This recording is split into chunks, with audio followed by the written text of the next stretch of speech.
பக்கம் கொஞ்ச நாளைக்கு முன்னாடி ஒரு 2 நாளைக்கு முன்னாடி தான் மலையாளம் பிக் பாஸோட அப்டேட்லாம் பார்த்துருந்தோம். இப்போ பார்த்தீங்கன்னா ரீசெண்டாக தெலுங்கு பிக் பாஸ் சைட்ல இருந்து நிறைய அப்டேட்ஸ் ஐ லோகோன்ற மாதிரி நிறைய விஷயங்கள் ரிவீல் பண்ணியிருக்காங்க. அதை பற்றி தான் இந்த வீடியோவில் முழுக்க முழுக்க பார்க்க போகிறோம். மலையாளம் வந்தாச்சு, தெலுங்கு வந்தாச்சு, அடுத்து தமிழ் வர்றதுக்கான வாய்ப்புகள் இருக்குதோ அப்படின்ற மாதிரி நீங்களாம் யோசிக்கலாம். எனக்கும் அப்படி தான் தோணுது. அதை பற்றி நம்ம டீட்டெயிலாக பார்த்துருவோம். வணக்கம் மக்களே, நேஷனல் உட்ஸிலிருந்து உங்கள் மணிவண்ணன். சேனலுக்கு புதுசாக இருந்தீங்கன்னா சப்ஸ்கிரைப் பண்ணிடுங்க. பல பேர் வீடியோ பார்க்குறீங்க, ஆனால் லைக்கே போட மாட்டீங்க. லைக் போட்டு வீடியோ பாருங்க. கேள்விகள் இருந்தா மறக்காம கமெண்ட் செக்ஷன்ல டிராப் பண்ணிருங்க.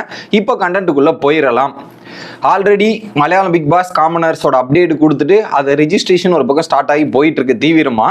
இப்போ தெலுங்கு பிக் பாஸ் என்ன பண்ணியிருக்காங்கன்னா ஜூன் 26 நைட்டு 9:30 மணிக்கு, என்ன அது குறிப்பா 9:30 மணிக்கு அப்படின்னு பார்த்தீங்கன்னா பிக் பாஸ் சீசன் 9 தெலுங்கு இல்லையா, ஸோ 9வது சீசன் போது 9 மணிக்கு தானே ரிலீஸ் பண்ணோம், அந்த கேட்டகரியில் ரிலீஸ் பண்ணியிருக்காங்க. இதே மாதிரி நம்ம தமிழ் பிக் பாஸ்ல கூட ஒரு சில சீசன் 7 மணிக்கு, 7th சீசன்லாம் 7 மணிக்கு ரிலீஸ் பண்ணாங்க. 7 மேட்ச் பண்ணுவோம் அப்படின்ற மாதிரி அந்த கேட்டகரிலாம் பிக் பாஸோட தெலுங்கு ப்ரோமோ 9 மணிக்கு ரிலீஸ் ஆயிருக்கு. ஸோ அந்த தெலுங்கு ப்ரோமோவை பற்றி வரையும் ஓகே நல்லா பண்ணியிருக்காங்க அப்படின்னு சொல்லலாம். பயங்கரமா பண்ணியிருக்காங்கன்னு சொல்ல வேணாம், பார்க்கறதுக்கு ஓகே நல்லா தான் பண்ணியிருக்காங்க அப்படின்றது என்னோட இம்ப்ரெஷனாக இருந்துச்சு. ஸோ இதில் ஆரம்பிக்கும் போதே ப்ரோமோ என்ன பண்றாங்க அப்படின்றது பார்த்தீங்கன்னா அப்படியே மேலே அப்படியே ஒரு விண்கல் வந்து உழுது, பூமியில வந்து ஒரு விண்கல் உழுதா எப்படி இருக்குமோ அந்த மாதிரி ஒரு விண்கல் வந்து உழுது. அந்த விண்கல் வந்து நிறைய கலர்ஸா இருக்கு. ஓகேவா, அதில் குறிப்பா வந்து நம்ம அந்த கல்லை பார்க்கும்போது நமக்கு ஹைலைட்டா தெரிகிற கலர் வந்து ப்ளூவும் ரெட்டும் தான் நமக்கு நிறைய ஹைலைட்டா தெரியுது. அந்த கல் வந்து உழுந்துட்ட உடனே என்ன பண்றாரு, நாகார்ஜுனாவோட சாரோட என்ட்ரி. அவர் என்ட்ரி ஆகிட்டு என்ன சொல்றாருன்னா, இங்க சஸ்டெயின் ஆகணும்னா போர்க்களத்துக்கு போகணும், அங்கே போயிட்டு போர் செஞ்சால் மட்டும்தான் ஜெயிக்க முடியும். ஸோ போர் பண்ணணும், அப்போதான் இங்கே சஸ்டெயின் பண்ண முடியும்ன்ற மாதிரி ஆரம்பிக்கிறாரு. ஸோ அந்த வீட்டுக்குள்ளே போயிட்டு சும்மாவே உட்காந்துட்டு இருந்தா சஸ்டெயின் ஆக முடியுமா? சும்மா உட்காந்துருந்தா சில பேரோட சப்போர்ட்டு, வெளியே சில விஷயங்கள்லாம் நடந்தா வீட்டுக்குள்ளே சஸ்டெயின் பண்ணிட்டு வரலாம். ஆனால் ஜெயிக்க முடியுமான்னு கேட்டிங்கன்னா ஜெயிக்க முடியாது. ஜெயிக்கணும்னா நீங்கள் இந்த கேமை விளையாடணும், இறங்கி இது பண்ணணும். அதுதான் அங்கே நாகார்ஜுனோட இன்ட்ரோ டைலாக்கு இதுதான், இறங்கி ஆடணும், அப்பதான் ஜெயிக்கணும், குறிப்பா யுத்தம் பண்ணியே ஆகணும் அப்படின்ற மாதிரி சொல்றாரு. சரி, யுத்தம் தானே, கேம்ல டாஸ்க்ல பார்ட்டிசிபேட் பண்ணா போதும், அந்த எல்லாத்துலயும் எங்க டாபிக்லாம் கிடைக்கும் போது பயங்கரமா பேசினா போதும் அப்படின்ற மாதிரி யோசிச்சுட்டு இருந்தா அடுத்துதான் இன்னொரு ட்விஸ்ட் மாதிரி ஒண்ணு வைக்கிறாரு. அந்த இடத்துல என்ன சொல்றாருன்னா, ஒரு பாயிண்ட்டுக்கு மேல பிரபஞ்சம் சூஸ் தி ஸ்டாலி அப்படின்ற மாதிரி சொல்றாரு. அந்த ஒரு கல் இருக்கு இல்லையா, அந்த கல்லை உடைக்கிறதுக்கு ஒரு கதாயுதம் எடுக்கிறாரு. அந்த கதாயுதமும் பாத்தீங்கன்னா பிபின்னு போட்டு ஒரு 9, ஸோ ஆல்ரெடி 8 சீசன் முடிஞ்சிருக்கு. அந்த ஒவ்வொரு லைன் 9 சீசனை கனெக்ட் பண்ற மாதிரி அந்த லைன்ஸ்ல பிபின்றதையும் போட்டிருக்காங்க. அந்த கதாயுதத்திலுமே சூஸ் தி ஸ்டாலின்னும் போது இப்படி உடைய போகுதுன்னு சொல்றாரு. அப்ப எனக்கு அது உடைய போகுதுன்னும் போது தான் எனக்கு டவுட்டா இருக்கு, எப்படி இது உடைய போகுது, பிரபஞ்சம் சூஸ் தி ஸ்டாலி அப்படின்றாரு. பிரபஞ்சம்னா என்ன, இந்த உலகம், அந்த இது மேல இருக்குல்ல அந்த சோலார் கிளிப்ஸ், இதெல்லாமே அதுல கணக்கா வருது மக்களே.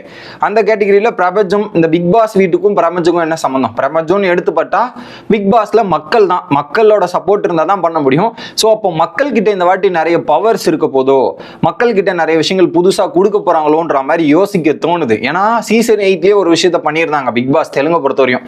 2 பேரை நிக்க வச்சுட்டு பாத்தீங்கன்னா யார வீட்டுல இருக்கவங்க நீங்க சேவ் பண்ணலாம் அப்படின்ற மாதிரி சேவ் பண்ண வச்சிருந்தாங்க. இப்போ ஒருவேளை 2 ஆப்ஷன் கொடுத்துட்டு கடைசியில நீங்க இந்த மாதிரி மாத்தி பண்ணுங்கன்ற மாதிரி மக்கள் வந்து யாரை நினைக்கிறோம் எலிமினேஷன்ல இல்லாதவன கூட எலிமினேட் பண்றன்ற மாதிரி பவரை கொடுத்துட்டா, ஸோ சூஸ் இஸ் தாலி அப்படின்னும் போது ஸோ ஏதோ ஒரு பெரிய சம்பவம் வைக்க போறாங்க இந்த சீசனுக்கு அப்படின்றது மட்டும் எனக்கு கிளியரா புரியுது.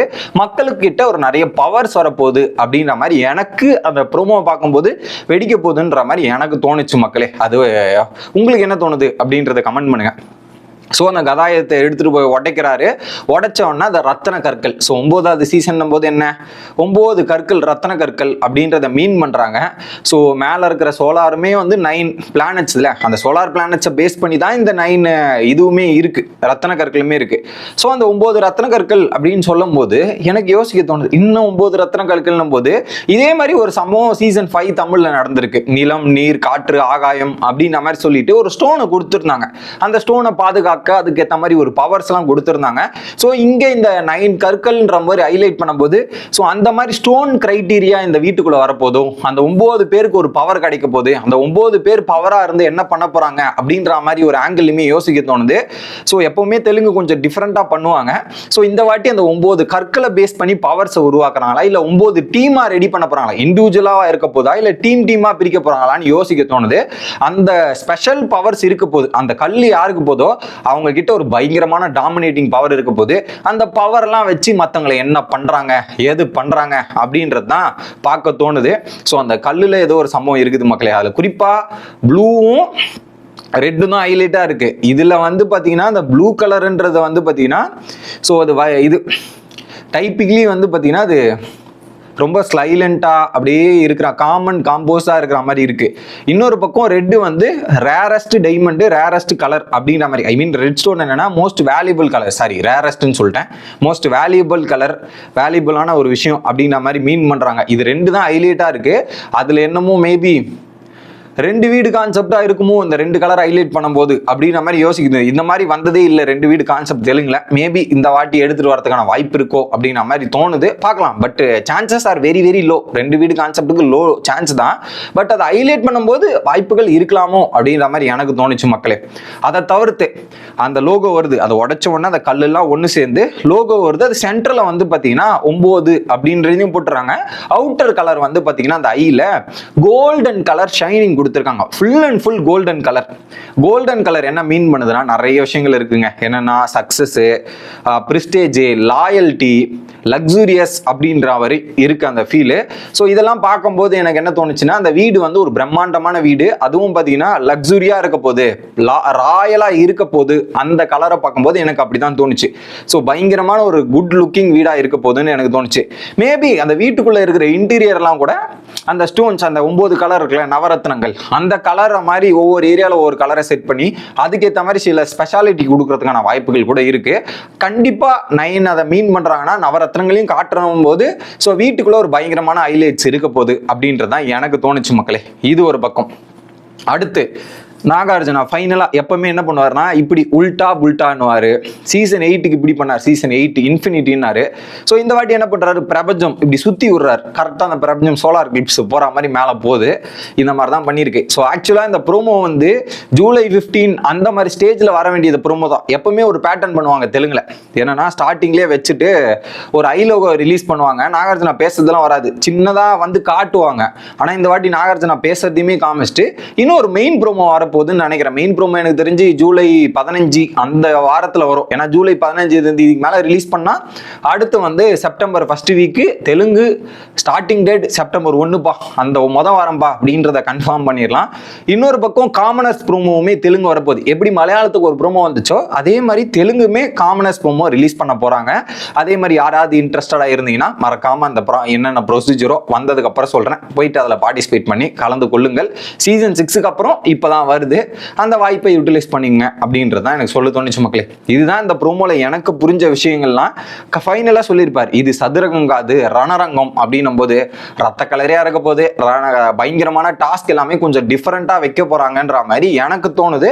வெயிட் பண்ணி பார்ப்போம். அடுத்து மலையாளம் வந்துருச்சு, தெலுங்கு வந்துருச்சு, தமிழோட அப்டேட் என்ன அப்படின்னும் போது பார்க்கும்போது இன்னொரு விஷயத்தையும் தெலுங்குல சொல்றேன். இங்க குக்கு வித்து கோமாளி போது இல்ல, அதே மாதிரி தெலுங்குலையுமே குக்கு வித்து வேற ஏதோ பேர் வச்சிருக்காங்க.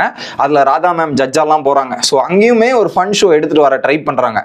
அப்போ ஒருவேளை இங்க வந்து எல்லாமே சீக்கிரமா நடந்துட்டு வரும்போது தமிழோட அப்டேட்டும் சீக்கிரமா வரும். மேபி முன்னாடி வரதுக்கான வாய்ப்புகள்லாம் கூட இருக்கலாமோ அப்படின்ற மாதிரி எனக்கு தோணுது. வெயிட் பண்ணி பார்க்கலாம். அப்டேட் வந்தா கண்டிப்பா நான் சொல்றேன் மக்களே. எப்பவும் போல இப்படிதான் நம்ம சொல்லுவோம், அக்டோபர் முன்னாடி வரதுக்கு வாய்ப்பு இருக்கு, இதெல்லாம் இருக்குன்னு. நீங்க என்ன வேணாலும் சொல்லிட்டு போங்கடா, நாங்க அக்டோபர்ல தான் ஸ்டார்ட் பண்ணுவோன்ற மாதிரி வழக்கம் போல அக்டோபர் வாரத்தில் பிக் பாஸ் சீசன் 9 தமிழ் தொடங்கும் அப்படின்ற மாதிரி ஸ்டார்ட் பண்ணாலும் ஆச்சரியப்படுறதுக்கு இல்லை. ஸோ இதுதான் தற்போதைய பிக் பாஸோட நிலவரங்கள். அதெல்லாம் நம்ம அப்டேட் பண்றேன். சாரி, இது லேட்டான அப்டேட் தான், சீக்கிரமா அப்டேட் பண்ணியிருந்தா கூட அப்டேட் பண்றேன்னு சொல்லலாம். என்னன்னா கொஞ்சம் வேலை இருந்தது. நான் அந்த போன வீடியோ நைட்டு தான் ரெக்கார்ட் பண்ணேன். இது ஒரு சாப்பிட்ற கேப்ல வந்து ரெக்கார்ட் பண்றேன், மன்னித்து விடுங்கள். அடுத்த வீடியோல சந்திக்கிறேன். Bye guys.